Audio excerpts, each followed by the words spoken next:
మన ప్రభు అయిన యేసు క్రీస్తు నామములో కూడి వచ్చిన ప్రతి ఒక్కరికి వందనాలు తెలుపుకుంటూ, దేవుని యొక్క సన్నిధిలో మనతో మాట్లాడుతున్న మాటలు ఆలకిస్తూ దేవుని యొక్క ధ్యానం మనం చేసుకుందాం.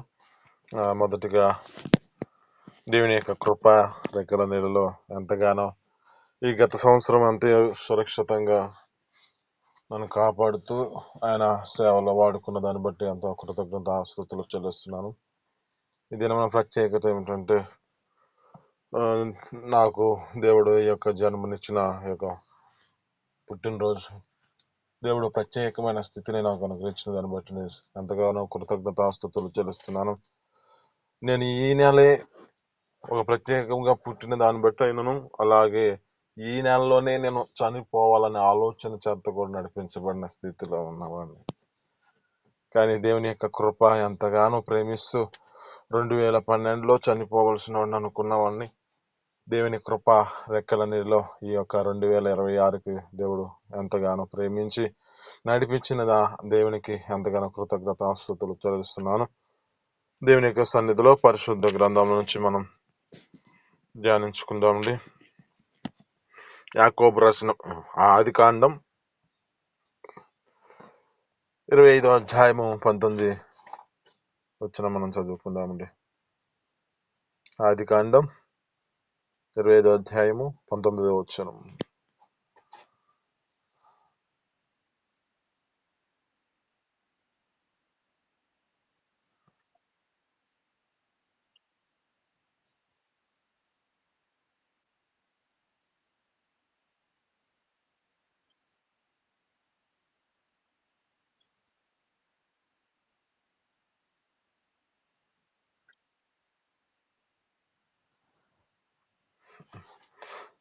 ఇక్కడ ఉన్న మాటల్లో గుర్తు చేసుకుంటే యాకోబు యొక్క జీవితాన్ని మనం ప్రత్యేకంగా గుర్తు చేసుకుందామండి.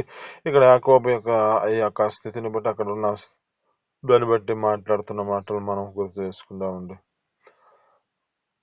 ఇతని యొక్క జన్మ దినము ఒక ప్రత్యేకమైన స్థితి.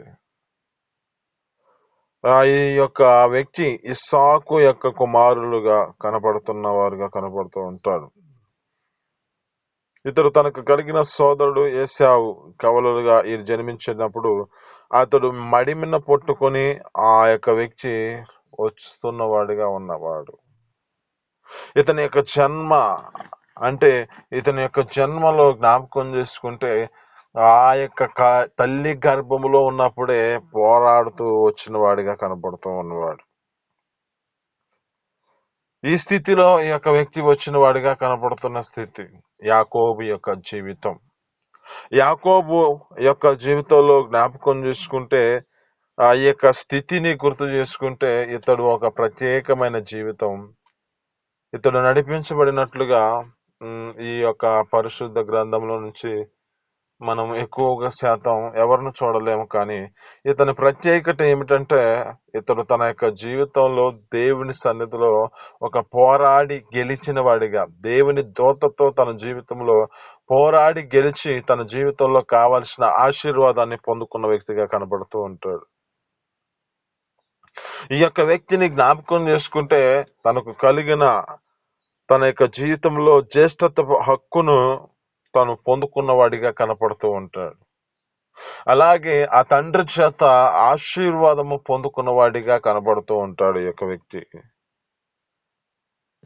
ఇది కేవలం దేని వలన సాధ్యం అంటే, ఇతడు దేవుని యొక్క సన్నిధిలో జ్ఞాపకం చేసుకుంటే అతడు గుడారంలో సాధువై నడిపించబడిన వాడిగా కనపడుతూ ఉంటాడు. అంటే సాధువుగా అంటే ఈ వ్యక్తి నేర్చుకున్న వాడిగా కనపడుతూ ఉంటాడు. యాకోబు గారి యొక్క జీవితంలో జ్ఞాపకం చేసుకుంటే, తన యొక్క తల్లికి తోడుగాను, తన తల్లికి ఆ విధమైన స్థితి సహకారిగాను ఉన్న వ్యక్తిగా కనపడుతూ ఉంటాడు. మరి ఏశావు యొక్క జీవితం అంటే, ఇతడు ఎక్కువ శాతం ఆ యొక్క అడవులలోనికి వెళ్ళి ఆ అడవులలోనే తిరుగుతున్న వాడిగా కనబడుతున్న స్థితి కనబడుతుంది. అయితే ఈ యొక్క యాకోబు తన యొక్క సాధువై గుడారంలో నివసించాడని చెప్పి బైబిల్లో సెలవిస్తూ ఉంటుంది. అంటే ఒక తోడ్పడుతూ సహకారిగా తన యొక్క జీవితంలో తన తల్లికి ఒక సహాయం చేసిన వ్యక్తిగా కనబడుతున్న వాడిగా కనబడుతూ ఉంటాడు. ఒకనాడు ఒక దినమున ఈ యొక్క వ్యక్తి ఎంతగానో ఆకలి కొనిన వాడిగా ఉంటూ ఉన్నాడు. ఆ యొక్క అన్న ఆకలి కొనిన స్థితిని బట్టి జ్ఞాపకం చేసుకుంటే ఇతడు అంతలోకి ఈ యొక్క వ్యక్తి యాకోబు గారు ఎర్రగా ఒక కూరను వండాడంట, చిక్కుడుగాయ కూర. దాన్ని చూసిన ఈ యొక్క వ్యక్తి ఏం చేస్తున్నాడంటే, అది నాకు ఇవ్వు అని చెప్పి తన యాకోబుని అడుగుతూ ఉన్నాడు, తన తమ్ముడునైనా. ఆ తమ్ముడిని అడిగినప్పుడు అప్పుడు అడుగుతున్నాడు, నాకు జ్యేష్ఠత్వపు హక్కుని అమ్మి ఆ అని చెప్పి ఈ యొక్క వ్యక్తి అడుగుతున్న సమయంలో అతడు దాన్ని నిర్లక్ష్యపరుచుకుంటున్నాడు ఏశావు. ఇక్కడ ఉన్న మాటలు మనం చాలా జాగ్రత్తగా గమనిస్తే యాకోబు ఆశ చాలా ఒక ఉన్నతమైన ఆశ. యాకోబు ఒక స్థితిని బట్టి జ్ఞాపకం చేసుకుంటే, ఇతన్ని మనం జ్ఞాపకం చేసుకుంటే మన నిజ జీవితంలో మనం వెంబడించగలిగితే మామూలుగా లోకానుసారంగా ఈ యొక్క మాటను ఏమంటూ ఉంటారంటే, యాకోబు మోసగాడు, యాకోబు మోసగాడు, మోసగాడు అంటారు. ఈ మోసగాడి యొక్క జీవితంలోనే జ్ఞాపకం చేసుకుంటే ఒక ప్రత్యేకమైన మాట ఏమిటంటే, ప్రార్థన జీవితాన్ని కలిగిన వ్యక్తి యొక్క వ్యక్తి, ప్రార్థన అనుభవాన్ని కలిగిన వ్యక్తి ఆశ చేత ఆశీర్వాదాలను పొందుకున్న వ్యక్తిగా కనపడుతూ ఉంటాడు. ఈ ఆశీర్వాదాలు ఎలా తన జీవితంలో పొందుకున్నాడు? ఒకటి, తన జీవితంలో జ్ఞాపకం చేసుకుంటే లోకానుసారంగా తన యొక్క స్థితిని బట్టి ఆ యొక్క నడిపించబడిన ఆ యొక్క జ్యేష్ఠత్వపు హక్కును ఈ యొక్క కుమారుడైన ఈ యొక్క తన అన్న అయిన వ్యక్తి ఈ యొక్క అన్నం అడిగినప్పుడు, ఈ యొక్క కూరను అడిగినప్పుడు ఆ వ్యక్తి ఆ విధమైన స్థితిలో తాడు నిర్లక్ష్యపరుచుకుంటూ తన జ్యేష్ఠత్వాన్ని నిర్లక్ష్యపరుచుకున్నాడు. బైబిల్ సెలవిస్తుంది, హెబ్రీయులకు రాసిన పత్రికలో ఉంటుంది, అక్కడ అన్న మాట ఏమిటంటే, ఒక పూట కూటి కొరకు తన యొక్క జ్యేష్ఠత్వపు హక్కుని అమ్మి వేసిన ఏషియా వంటి భ్రష్టుడైనను వ్యభిచారినైనము ఉండునేమో అని జాగ్రత్తగా చూచుకోండి అంటున్నాడు. మనిషి యొక్క జీవితంలో ఏం చేస్తుంది అంటే, పరిస్థితులన్నిటినీ దేవుని యొక్క సన్నిధిని నిర్లక్ష్యపరుచుకుంటూ తనకిచ్చిన ఆ యొక్క దీవెనతో నింపుకుంటున్న ఆ స్థితిలో నడిపించబడాల్సిన వాడు ఏం చేస్తున్నాడంటే నిర్లక్ష్యపరుచుకుంటూ ఉన్నాడు. తన యొక్క జీవితంలో జ్ఞాపకం చేసుకుంటే లోక సంబంధమైన వాటిలో మనసులు పడి ఆ లోక సంబంధమైన వాటితో ఆశతో ఆ యొక్క వ్యక్తి కొనసాగించబడుతూ తన జీవితంలో ఇచ్చిన దానిని బట్టి నిర్లక్ష్యపరుచుకుంటున్న పరిస్థితి. దినమునితో మాట్లాడుతున్న మాటలు బట్టి యేసు అంటే జీవితం, అలాంటి జీవితం కలిగి ఉండకుండా నీ జీవితాన్ని కాపాడుకో. ఎందుకంటే ఏషావు తన యొక్క జీవితంలో ఒక్క పూట కూటి కొరకు తన జ్యేష్ఠత్వపు హక్కుని అమ్మి వేసిన ఏషావు వంటి భ్రష్టుడైనను వ్యభిచారైనను ఉండునేమో అని చూచుకోండి అంటున్నాడు. అంటే ఒక పూట కోటి కోసం తన జీవితంలో దేవుని యొక్క సన్నిధిని, దేవుడిచ్చిన ఆ యొక్క ఆశీర్వాదం విడిచిపెట్టేశాడు. ఎంత ప్రత్యేకత అండి! ఒక జ్యేష్ఠుడిగా పుట్టడం ఎంతో ప్రత్యేకత అండి. ఒక జ్యేష్ఠుడిగా పుట్టాడంటే ఒక ప్రత్యేకమైన మాట ఏమిటంటే, పాత నిబంధనల గ్రంథంలో జ్ఞాపకం చేసుకుంటే తొలిసారి ఆ యొక్క పుట్టిన వాటిని ఏం చేస్తున్నారంటే దేవునికి ప్రతిష్ఠిస్తూ ఉన్నారు. మరి ఆ ప్రతిష్ఠితను దేవుడు ఆ ప్రతిష్ఠించిన ఆ ప్రతిష్ఠితను ఇతడు నిర్లక్ష్యపరుచుకుంటున్నాడు. దేనికోసం? పూట కూటి కోసం, తన కడుపు కొనుట కోసం. ఇప్పుడు ఈ దినములలో మరి జీవితాల్లో కొన్ని మంది పరిస్థితులు ఎలాంటివి అంటే, దేవుని సన్నిధికి వెళ్ళవలసిన వారు దేవుని సన్నిధికి వెళ్ళలేని పరిస్థితి. ఆదివారం తమ జీవితాల్లో నిర్లక్ష్యపరుచుకుంటూ తమ యొక్క జీవితాలలో ఏమి ప్రయాణం చేస్తున్నారంటే, ప్రయాసపడుతున్నారంటే పూట కూటి కోసం పరిగెత్తుతూ ఉన్నారు. కానీ ఇక్కడ ఉన్న మాటలు మనం జ్ఞాపకం చేసుకుంటే మనతో ఒక ప్రత్యేకమైన మాట ఏమిటంటే, ఒక్క పూట కూటి కొరకు ఆ వ్యక్తి ఏ విధమైన స్థితిలోకి వెళ్ళాడో మనకు కనపడుతున్న స్థితి. మన యొక్క జీవితాలలో ఎంత ఉన్నతమైన స్థితిలో మన జీవితాలను ఒక ఆశీర్వాదకరంగా మనం మార్చుకుంటూ ఒక ప్రత్యేకమైన వాడిగా తొలిసూరి ఆ యొక్క ప్రత్యేకమైన వాడిగా ప్రతిష్ఠించుకున్నవాడు కదా. ఆ పాత నిబంధన గ్రంథంలో ఒక మొదటి వాడిగా సృష్టించబడిన వాడు ఆ దేవునికి తన జీవితంలో ఒక ఉన్నతమైన స్థితిలో ఉన్నవాడు కదా. లేఖనాలు చెబుతూ ఉంటాయి, వాడు ఎలాంటి వాడైనా జ్యేష్ఠత్వ హక్కును అమ్ముకున్న ఆ యొక్క జ్యేష్ఠుడిగా ఉన్నవాడికి ఒక భాగం ఇవ్వవాలని అంటుంది.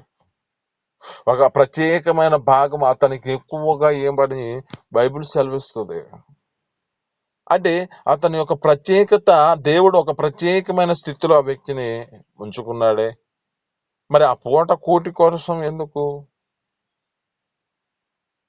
ఇక్కడ ఉన్న మాటలు మనం చాలా శ్రద్ధగా ఆలకిద్దాం. ఇతని యొక్క స్థితి గుర్తు చేసుకుంటే, ఇతడు పూట కూటి కోసం తన యొక్క హక్కుని అమ్మివేసుకున్నాడు. ఇతని జీవితంలో జ్ఞాపకం చేసుకుంటే ఆ లోక సంబంధమైన ఆశల చేత నింపబడి తన యొక్క జీవితంలో తండ్రి ఇచ్చే ఆశీర్వాదం కూడా నిర్లక్ష్యపరుచుకున్నాడు.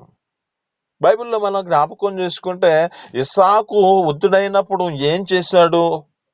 తన పెద్ద కుమారుడైన వాడిని పిలిచాడు. మరి ఆ చిన్న కుమారుడిని పిలవలేదే. అంటే ప్రత్యేకమైన స్థితి ఏమిటి? పెద్ద కుమారుడికే ఇవ్వాలి. ఆ పెద్ద కుమారుడికే ఒక ఆశీర్వాదం నింపబడాలి అని ఉన్నతమైన స్థితిలో ఆ వ్యక్తితో మాట్లాడాడు కదా. మాట్లాడినప్పుడు ఏం చేశాడు? ఇతడు చూడటానికి మాట్లాడిన మాటకి విధేయతను చూపించిన వాడిగా మార్చబడినా అక్కడ నుంచి ఆ వ్యక్తి వెళ్ళిపోయిన తర్వాత తన జీవితంలో జ్ఞాపకం చేసుకుంటే, మరి ఆ యొక్క వ్యక్తి అరణ్యంలో తిరిగిన వాడే. అరణ్యంలో ఏ ప్రదేశంలో ఎక్కడ ఏముంటుందో, ఎక్కడ ఏ ప్రదేశంలో అయితే మనకి ఒక ఆహారం దొరుకుతుందో ఆ వ్యక్తికి తెలుసు కదా. మరి ఎందుకు నిర్లక్ష్యపరిచాడు?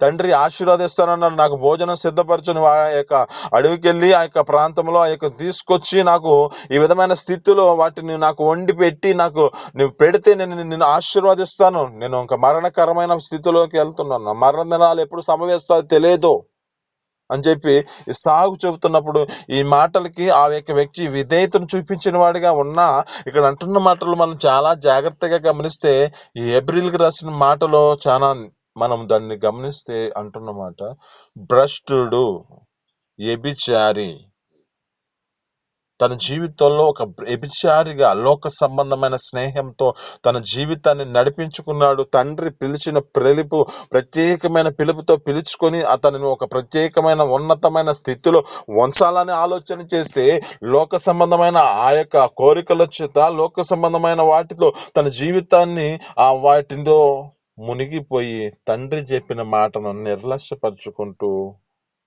సమయాన్ని కొంచెం నిదానంగా వచ్చాడు. బైబిల్ సెలవిస్తుంది. బైబిల్లో ఉన్న మాట మనం శ్రద్ధగా ఆలకిస్తే యెర్మీయా గ్రంథం 48వ అధ్యాయం 10వ వచనంలో ఉంటది. ఏమని ఉంటున్నది అంటే, యెహోవా కార్యమును అశ్రద్ధ చేయువాడు శాపగ్రస్తుడు. ఆయన కార్యము అశ్రద్ధ చేయువాడు శాపగ్రస్తుడు అని లేఖనాలు సెలవిస్తున్నాయి. ఇతడు ఏం చేశాడు? ఇతనికి తెలుసు ఇతడు ఏ ప్రాంతంలో ఏ ప్రదేశంలో తిరిగితే తనకు కావలసిన ఆహారం దొరుకుతుందో తనకు తెలుసు. ఎందుకంటే అతడు ఆ యొక్క నివాసం ఎక్కువ శాతం అతడు ఆ యొక్క అరణ్యములో ఉన్నవాడే. ఇక్కడ అంటున్న మాట అదే కదా. ఆయన గుడారంలో ఉన్నాడు. యాకోబు గారు ఈ యొక్క ఏశావు గారేమో అరణ్యములో తిరుగుతున్న వాడిగా కనబడుతూ ఉంటాడు. ఒక ప్రత్యేకమైన మాట ఏమిటి? తండ్రి యొక్క ఆశీర్వదించాల్సింది ఎవరిని? పెద్ద కుమారుడి. మరి ఈ యొక్క వ్యక్తి ఎందుకు ఇంత నిర్లక్ష్యపరుచుకున్నాడు? కానీ ఈ యొక్క చిన్న కుమారుడైన యాకోబు యొక్క ప్రత్యేకత తన యొక్క ఆశీర్వాదం పొందుకున్న వాడిగా కనబడుతున్నాడు. తన తల్లి సహాయంతో ఆ తండ్రిని మోసం చేసినట్లుగా కనపడుతున్న ఒక ప్రత్యేకంగా తన జీవితంలో ఆశీర్వాదం పొందుకున్న వాడిగా కనపడుతున్నాడు. ఇంకా మనం జ్ఞాపకం చేసుకుంటే ఇక్కడ ఉన్న స్థితిని గుర్తు చేస్తే మనం లోకంలో ఒక విషయంలో మనం గమనిస్తూ ఉండొచ్చు. ఏమిటంటే పెద్దవారు ఒక ప్రత్యేకమైన మాటలో జ్ఞాపకం చేసుకుంటే తండ్రికి ఇష్టముగా ఉంటారు, చిన్న వారు మాత్రం తల్లికి ఇష్టంగా ఉంటారు. ఆ తండ్రికి ఇష్టమైన వారు మరి మధ్యలో ఉన్నవారు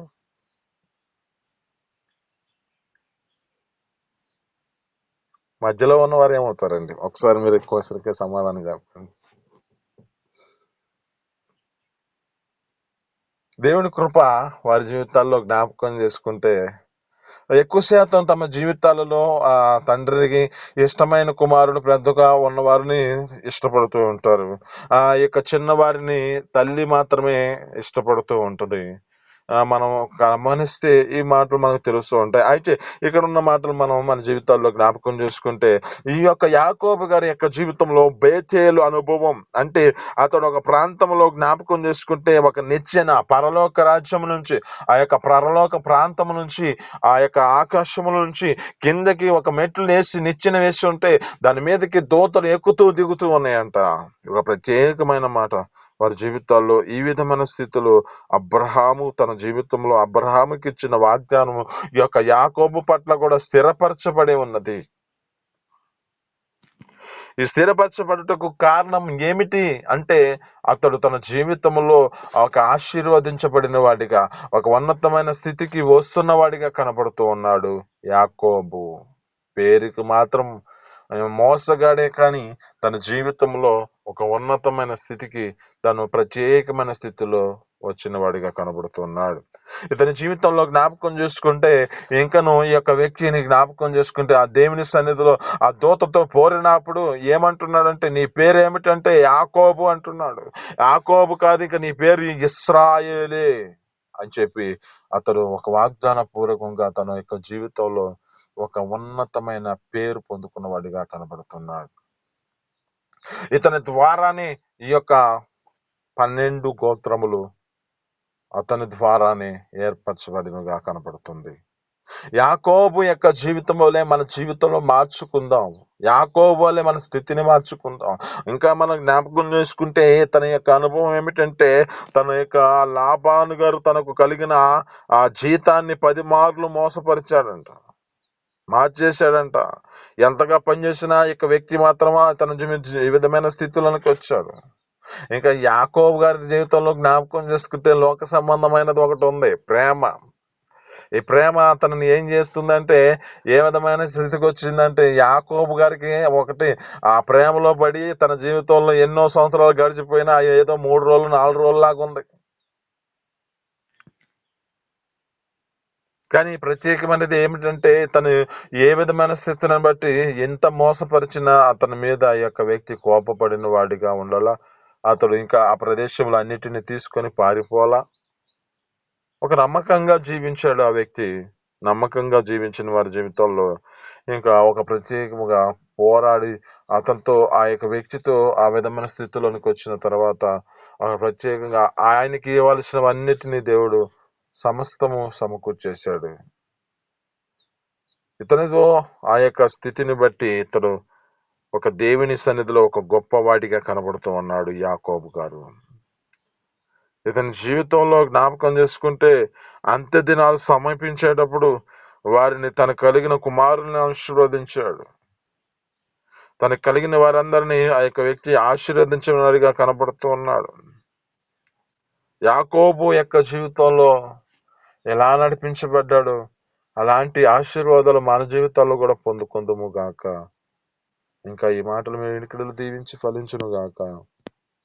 యాకోబు గారి గురించి ఎక్కువ తెలుసుకుంటే ఎక్కువ ఉంది, కానీ మన సమయం అయిపోయింది. దేవునికి సన్నిధిలో ప్రార్థన చేసుకోండి. చిన్న ప్రార్థన. పరిశుద్ధ జీవాధిపతి ఆశ్చర్యకర మహోన్నతుల నీకు స్తోత్రాలు. మీ అపారమైన ప్రేమ చేత ఈ యొక్క దినమున నత్తండి యాకోబు గారి గురించి మీరు తెలియజేసిన దాన్ని బట్టి నీ స్తోత్రాలు. యాకోబు యొక్క జన్మను తండ్రి ప్రత్యేకమైనది నా తండ్రి. అయ్యా నా తండ్రి, యాకోబు నా తండ్రి చిన్ననాటి నుంచి అయ్యా నా తండ్రి, అయ్యా తల్లి గర్భములో ఉండగానే పోరాడుతూ బయటకు వచ్చిన వాడిగా కనబడుతున్నాడు తండ్రి.